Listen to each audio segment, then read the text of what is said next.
is goodgirlradio.com. I'm Cameo King, your host, Good Girl Radio, where every good girl has a confession. If you don't know anything about Good Girl Radio, we like to keep it real, we like to keep it honest, we like to keep it raw. You know, this is real talk. But this week we're actually here at the Michigan Women's Hall of Fame. They're one of our partners of a larger partnership with the Capital Area Women's Lifestyle magazine. And we are interviewing the cover women each month. And this month, look who we have. Woo! We have Ashlee Willis, and I'm going to open it up a little bit. Here's Ashlee again, and if you look down a little bit, you'll see the little, wait, let me do it like this. You'll see the little thing for Good Girl Radio. And so we're excited to have Ashlee here with us. Ashlee, thank you so much for being here. Thank you for having me. Very excited to be on your show. Ashlee, you are the founder of Lansing Mosaic. Yes, correct. And that is a celebration of diversity of businesses in Lansing. Yes. And you also are the founder of Michigan Premier Events, and that focuses on corporate events, corporate event planning. Yes, it does. Okay. And you're a mom. Yes. And a wife.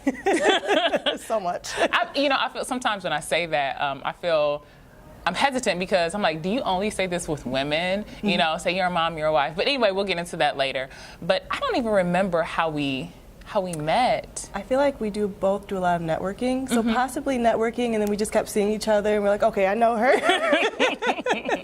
So how does it feel to be on the cover? It feels great. Look it feels at this. really great. I feel like it's an accomplishment. So You look amazing. You look amazing. And so before we get into the heart of our conversation, the heart of, I guess, your confession, I like to do this little game where I ask a random question. You have to answer it, and you have to answer it quickly, Ashlee. Okay. Quickly. And you can ask me questions too. Okay.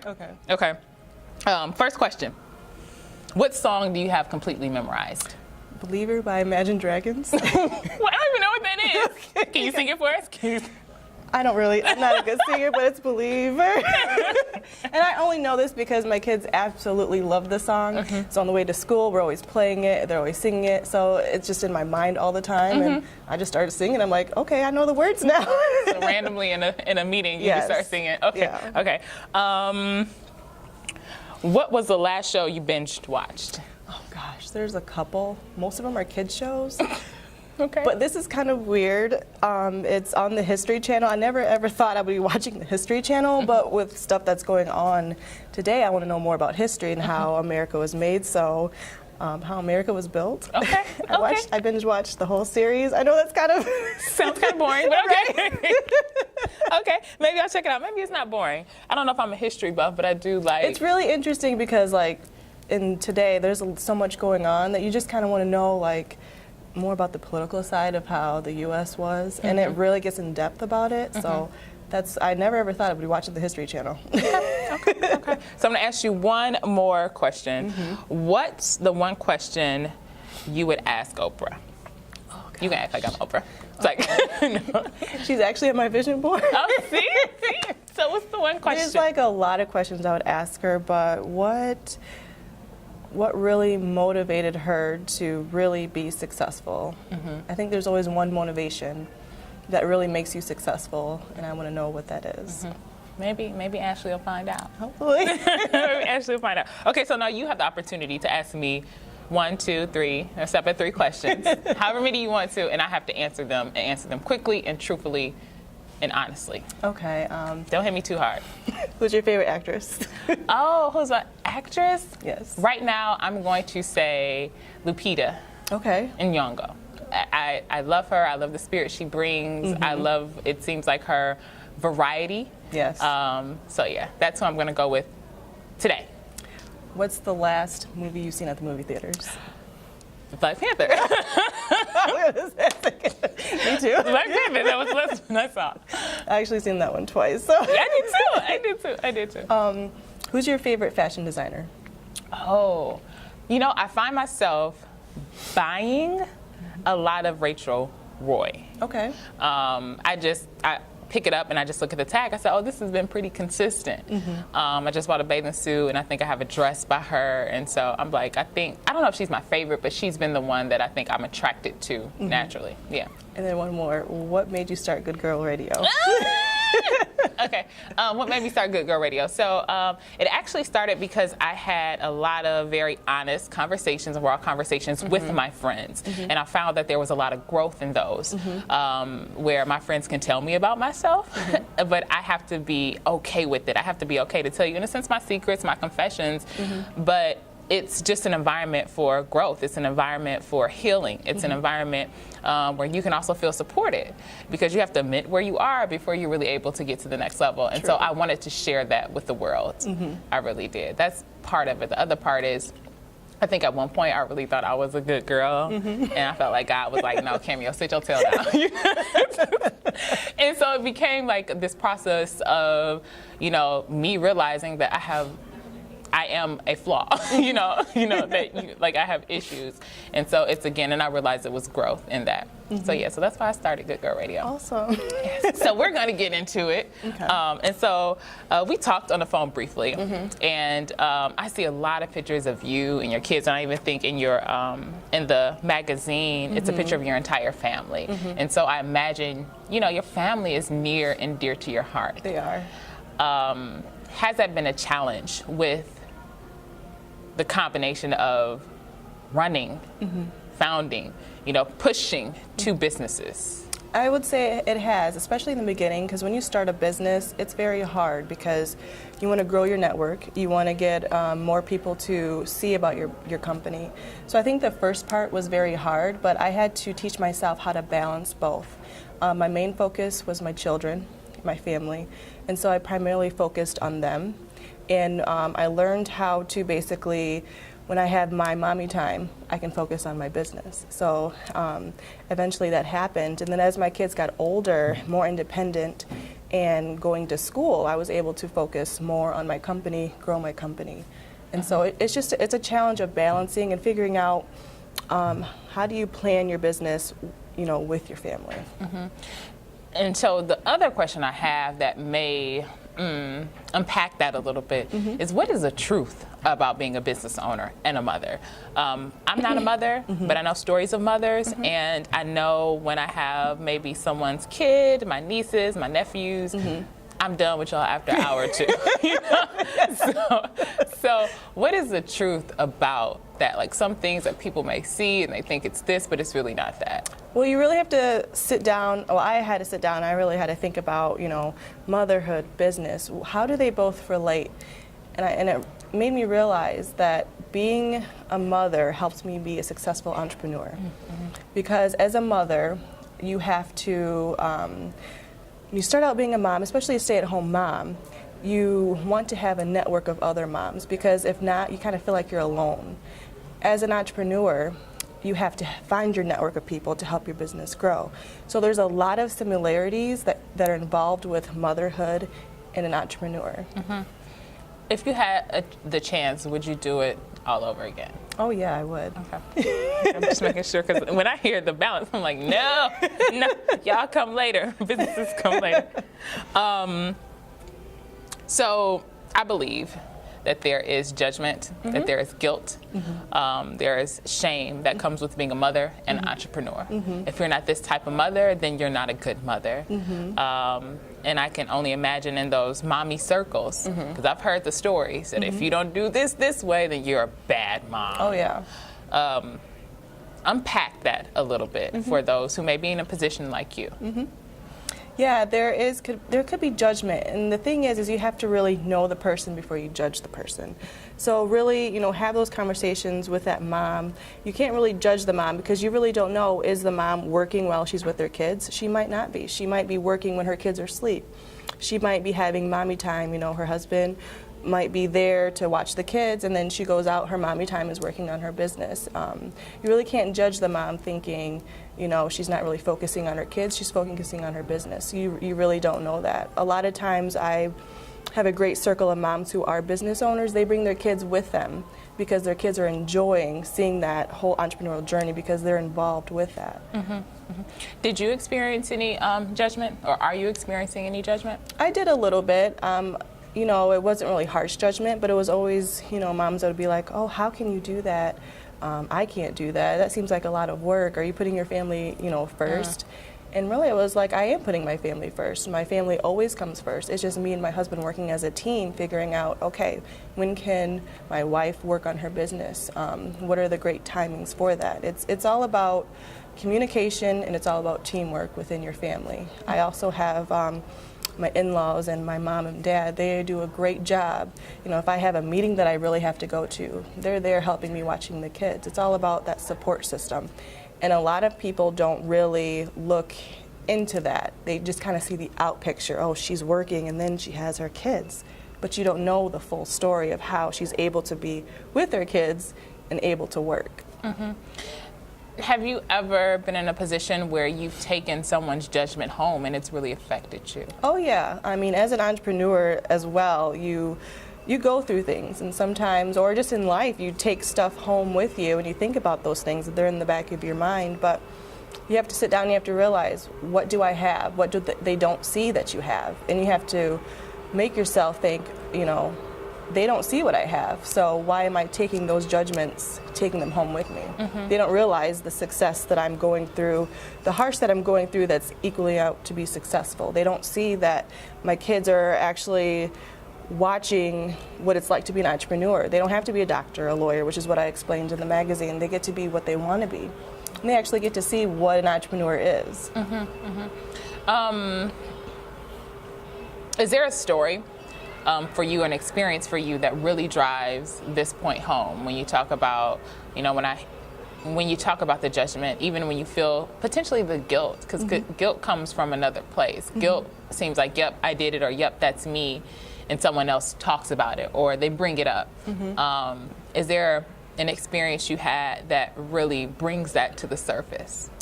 I don't know. I can't really think of like an experience, but mm-hmm. I can say that if there ever is a moment, I do have my family that I can talk to, especially my husband. I'll talk to him about it, and mm-hmm. he really makes me look at the outer picture of what I don't see and say, you know, you can't worry about that. You have to focus on what you're doing. Mm-hmm. And I really have that great support system. Mm-hmm. Do you feel like you ever have to choose? Do I have to choose? Not really, because my family always comes first. With my family coming first, that means that they're helping me where I don't have to choose, if that makes sense. It does, because I think sometimes I had an experience with two friends. One decided to move out of state mm-hmm. A little bit earlier than her family, mm-hmm. and the conversation between her and potentially another mom mm-hmm. was kind of like, how dare you? Like, how dare you leave your kids? Mm-hmm. And I'm kind of like the third party. I'm like, wait, the husband is with the kids. Yeah, he's with the kids. Yeah. The kids can't leave school early, and she's going to pursue her career, which will help the family and help. And it was just, you could hear the judgment. You could hear mm-hmm. the, well, I would never. And I'm just like, oh my. Mm-hmm. But she's not in their home, and she's not in their conversations. Mm-hmm. She doesn't know how they're planning. She doesn't know, is the mom Skyping the kids every day, or, you know, she doesn't know that. So mm-hmm. you can't really judge like that. Yeah, yeah. What's the hardest thing that playing the dual roles? Mm-hmm.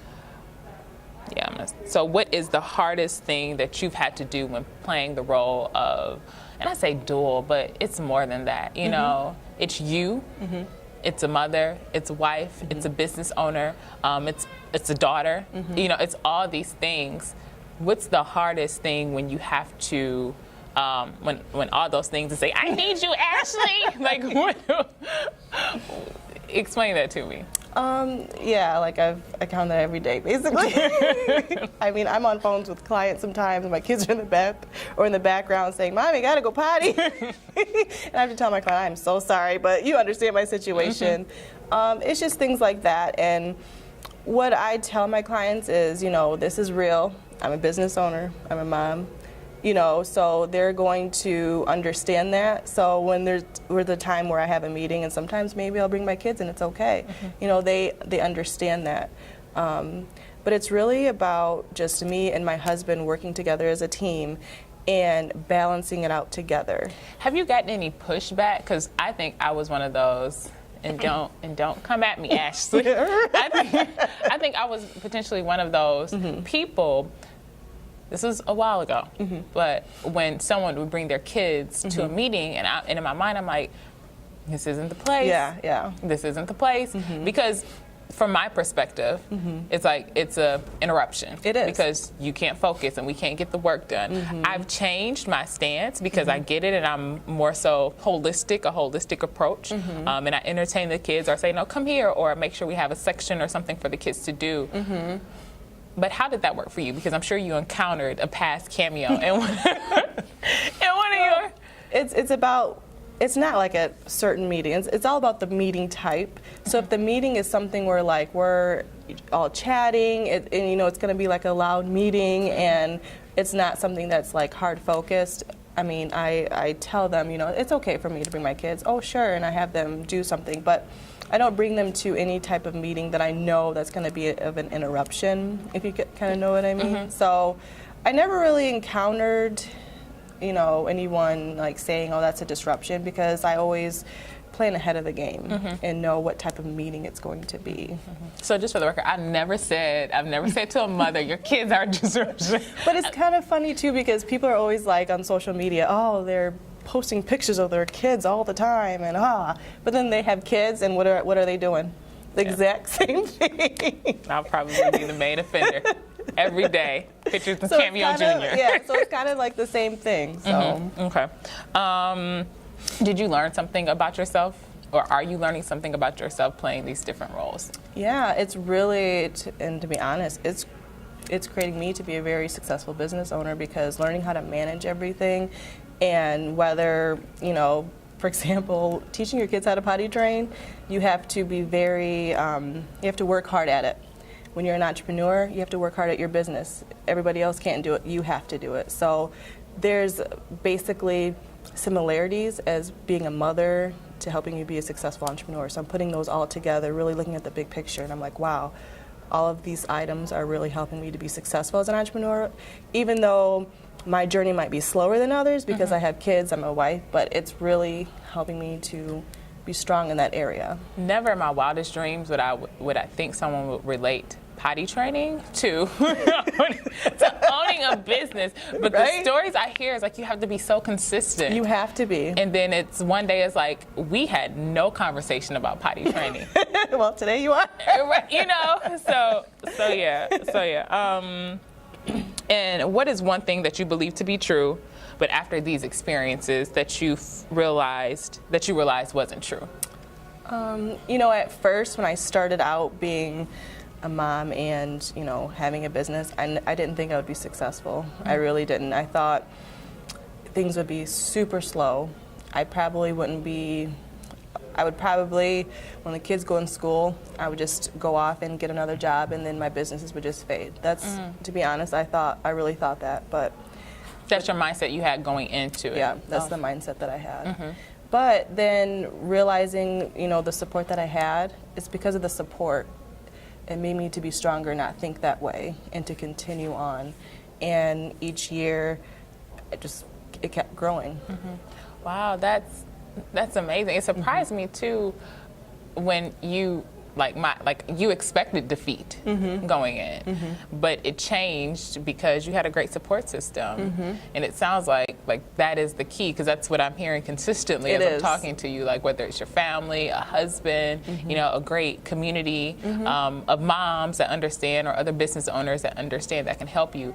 What matters the most is really support that's going to push you through. Wow. Ashlee, I thank you so much. Thank you for having me. For being on I'm Good so Girl. excited just to be on your radio. For more information on Ashlee and on Good Girl Radio, make sure you head to goodgirlradio.com. You can like us on Facebook, follow us on Twitter, also on Instagram. We do some behind-the-scenes shots, so if you're following us on Instagram, maybe you'll see them. This is goodgirlradio.com. Thanks so much for watching or listening to Good Girl Radio. Make sure you head to our website, goodgirlradio.com, if you are not already there, and you are following us on all social media sites. We're right at the top. You can like us on Facebook. You can also follow us on Twitter. We're on Twitter. Make sure you have subscribed to us on YouTube. One of our videos. There are not so many single women out here. Right here. Also, make sure you are following us on the gram. Last, but certainly not least, we cannot do this alone. So if you like what you see or what you heard, we need your support.